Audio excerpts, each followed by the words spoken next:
let us know. Once again, the phone line is 0207 738 4326. You can text on 07934 540 302. Why not Skype us anywhere in the world? You can come straight in the studio and speak live on air. That's Play Vibes Radio, or drop us a line, studio@playvibes.com. Vibes is spelled VYBZ. Now, Miss G, you said before, as a mother, that's what really touched you. Yeah. And I can, of course, that makes perfect sense. And I think that is what touched the nation. I believe when they saw Doreen, they saw themselves. Of course. And I remember one of the things that Doreen always used to say to me, she used to say, Janelle, you know, people think I'm this strong woman. Yeah. In fact, people come up to me and say, oh, I didn't realise you were so short. I thought you was this giant of a matriarch that stormed and stomped down the road fighting the establishment. She's 5 foot. Yeah. She's shorter than me. I'm 5'2". She's just a mother of 3 that lost her baby. And she never took no for an answer. When you know that something completely unjust has been done to you and your loved ones, when you know this in your heart and you are a part of it, you know,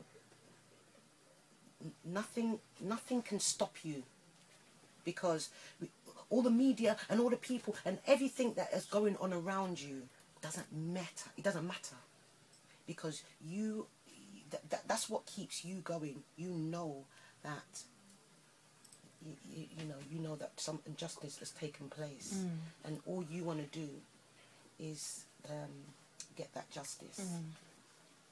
So people will, you know, think, oh yeah, you're so strong, and what keeps you going? But you know, I can imagine the nights that Doreen and her husband and her other children cried in pain. I can imagine how they have, you know, prayed on their knees and, you know, endured physical pain because of this. Yeah. You know, because of this loss. And it was a huge sacrifice of the family. And it's not only the fact that, you know, this young boy was just kind of, you know, in a car accident, or, you know, maybe got... obviously, it's bad enough, but the way how he died, you've got to take that on board. The way how he was that savagely attacked. And to think that there's people that did it, not only out there, but laughing in your face. There were. Yeah? Laughing in your face. Do you understand? I could not even imagine, just a little bit. Of what that must have felt like for them. What that must have felt like. Yeah, funny, I can't remember who said it. There were so many different opinionators speaking last week. But something I've never heard before about this. And it was said that this 5-gang strong thug group, a part of the initiation was to stab and kill a black person. And I never heard that before. You know, it's fun because these things are only coming out now, isn't it? And you know, it just there's going to be a lot. Arrogance. There's going to be a lot of things coming out. Do you know what I'm saying? There's going to be a lot of things coming out. But if we just realise, if we've been here before. Right. Remember that we've been here before. We just had the riots. Exactly. August riots. And we had them in the 80s too. And we had them, and then there was the before. And it was, if we just realise, remember where we are. You understand? So all these little things are going to start coming out and infiltrating, and this and that's coming out, this and coming out.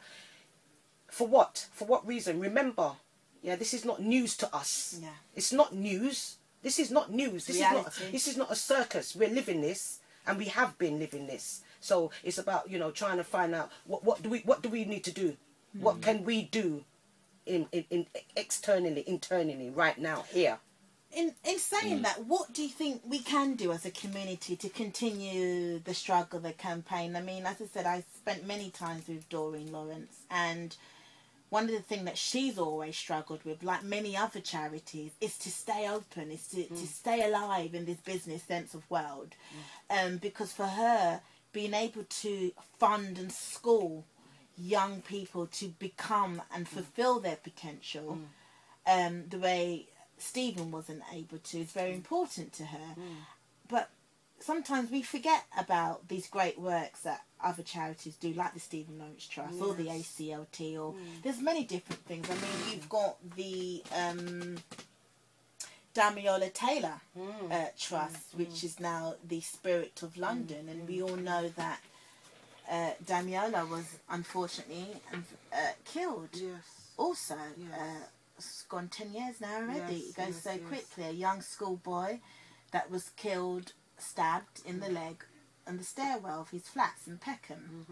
But what can we do as a community to make sure that we are moving forward in a positive structure? Because one of the things that I have to still say is that it still breaks my heart even more when we look at the youth violence that many of our boys inflict on each other.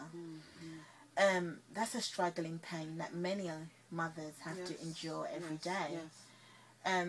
How do we deal with things like that? It's all part of the same thing, isn't it? About how we see ourselves in society, how we view ourselves as individuals, citizens of the world, as global ambassadors. And when these things come around, when we see, you know, that the black boy being stabbed by, you know, white men, and how long, how many years it's taken for even two of them to be brought to justice. And when we see stuff like this, and the young people are seeing stuff like this, it gets warped. You know, these kind of stories, these kinds of events, it shows that actually, who are we? Where do we stand? Where do we stand in this world? Yeah, where do we stand as black people? Where do we stand in this world? Sometimes a lot of they need the utmost guidance. Yeah, they need it from the time they're born, from the time these kids are born. They need the guidance to show that you are somebody. You are somebody. You do mean something. You are limitless, and you can achieve whatever you want to achieve. Whatever you want, you can have it. They need that, and things like what Doreen's doing, you know, by opening, getting that centre open, and the ACLT, and all these people. That's all. This is what everybody we can all do. We can all just do our bit to empower the young people and let them know, because they're being born into a world where it's like, boy, well, I might as well just do this then, or I might as well do, and they're not feeling that self-worth. This is why all of this stuff is happening. They're not feeling this self-worth, and it's as a result of that. This is what's happening. You know, they're turning against each other. They're confused. Yeah, they're confused. A lot of them. And a lot of them actually are carrying a flag for us. And we should not forget that neither. And the majority of young people out there, young black people out there, are carrying a flag and doing amazing, great things. So we must not really be blinded by, you know, the small minority that have a overwhelming. It's potent. Yes. It is potent, but that's not the only thing that's happening. What we do need to do is just keep empowering them in any way that we can, empowering ourselves first, because we have to save ourselves before we can save the world. I believe that. Do you know what I'm saying? And we've got to be good with ourselves and confident with who we are in this world. Yeah, and then we can, you know, help and empower and inspire the youngsters.